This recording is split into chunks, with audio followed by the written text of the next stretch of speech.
दो सबसे करीबी दोस्त अचानक सबके सामने एक दूसरे पर इल्जाम लगा रहे हैं। और ये सब हो क्यों रहा है? सिर्फ एक ट्रेड डील की वजह से।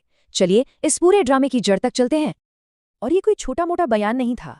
सोचिए, अमेरिका का एक बहुत बड़ा अधिकारी ये बात किसी दुश्मन के लिए नहीं बल्कि अपने सबसे करीबी साथी यूरोपियन यूनियन के लिए कह रहा है।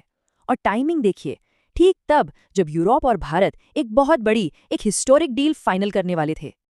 तो सवाल उठता है कि भाई अमेरिका अपने ही दोस्तों पर ऐसे क्यों भड़क रहा है? इस पूरी पहेली को समझने के लिए ना सबसे पहले हमें उस डील का साइज समझना होगा जो इस सारे फसाद की जड़ है। देखिए, ये कोई ऐसी वैसी ट्रेड डील नहीं है। यूरोपियन कमीशन की प्रेसिडेंट ने खुद इसे mother of all trade deals का नाम दिया है। मतलब आप समझ सकते हैं कि ये कितनी बड़ी बात है। अब जरा इस डील का स्केल देखिए।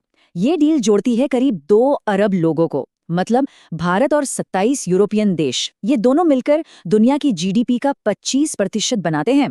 एक तरफ दुनिया की सबसे तेजी से बढ़ती बड़ी इकोनॉमी यानी भारत, और दूसरी तरफ दुनिया का सबसे अमीर सिंगल मार्केट यानी यूरोप। ये डील इतनी बड़ी है कि ये इतिहास के सारे रिकॉर्ड तोड़ने वाली है। तो फिर सवाल वही है, अमेरिका को इतनी बड़ी और अच्छी डील से आखिर प्रॉब्लम क्या है? खैर, जो वजह वो ऑफिशियली बता रहे हैं वो जुड़ी है एनर्जी के एक बड़े ही कॉम्प्लेक्स और विवादित लेन देन से। अमेरिका का पूरा केस टिका है जिसे हम रशियन ऑयल ट्रायंगल या रूसी तेल का त्रिकोण कह सकते हैं। उनका इल्जाम है कि ये एक ऐसा खेल चल रहा है जिससे पूरी दुनिया की सिक्योरिटी दांव पर लगी है। चलिए देखते हैं ये ट्रायंगल काम कैसे करता है। तो ये पूरा मामला 3 स्टेप्स में होता है। स्टेप 1, रूस डिस्काउंट पर कच्चा तेल बेचता है इंडिया को। स्टेप 2, इंडिया की रिफाइनरीज उस कच्चे तेल को डीजल और जेट फ्यूल जैसे प्रोडक्ट्स में बदल देती हैं। और स्टेप 3, वही तैयार फ्यूल यूरोप इंडिया से खरीद लेता है। तो अमेरिका का कहना है कि पैसा घूम फिरकर यूरोप से निकल रहा है, इंडिया से होते हुए सीधा रूस की जेब में जा रहा है।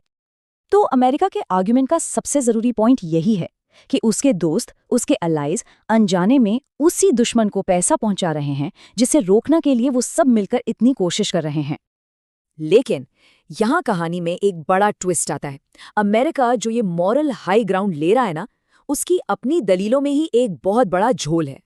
अमेरिका दुनिया को ये दिखा रहा है कि रूस को रोकने के लिए सबसे बड़ी कुर्बानी तो उसी ने दी है, पर क्या ये पूरी सच्चाई है? और यहीं पे अमेरिका का डबल स्टैंडर्ड साफ नजर आता है। एक तरफ वो यूरोप को लेक्चर दे रहा है कि इंडिया के रास्ते रूस से एनर्जी खरीदना बंद करो, और दूसरी तरफ अमेरिका खुद रूस से यूरेनियम और न्यूक्लियर फ्यूल खरीद रहा है। मतलब दूसरों के लिए नियम कुछ और अपने लिए कुछ और। ये जो दोहरापन है ये साफ बताता है कि मामला नैतिकता का नहीं बल्कि इसके पीछे की मंशा पूरी तरह से पॉलिटिकल है। तो अगर ये मॉरल वाला एंगल बस एक दिखावा है तो फिर असली वजह क्या है? अमेरिका को इस डील से असल में इतनी बेचैनी क्यों हो रही है? इसके पीछे असल में अमेरिका के 3 बड़े डर हैं। पहला डर है अपना इकोनॉमिक दबदबा खोने का। ये डील इंडिया पर उसके टैरिफ वाले प्रेशर गेम को कमजोर करती है। दूसरा डर है वेस्टर्न यूनिटी के बिखरने का। यूरोप अब अमेरिका की सुनने के बजाय अपने फायदे को देख रहा है। और तीसरा डर है सप्लाई चेन की रेस में पीछे रह जाने का। ये डील यूरोपियन इन्वेस्टमेंट्स को इंडिया की तरफ खींचेगी, जबकि अमेरिका चाहता है कि वो सारा पैसा उसके यहाँ आए। तो ये जो एक झगड़ा दिख रहा है ना, ये असल में एक बहुत बड़े ग्लोबल शिफ्ट का सिर्फ एक छोटा सा लक्षण है।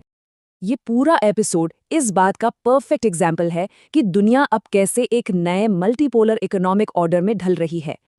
और ये हमें आज की दुनिया के 3 नए नियम सिखाता है।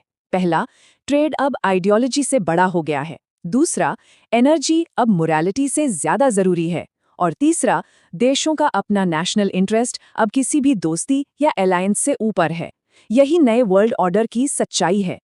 और ये सब हमें एक बहुत बड़े और जरूरी सवाल पर लाके छोड़ देता है कि इस बदलती हुई दुनिया में जहां पुरानी दोस्तियां और पुराने नियम कोई मायने नहीं रखते, आखिर भरोसा किया तो किस पर जाए?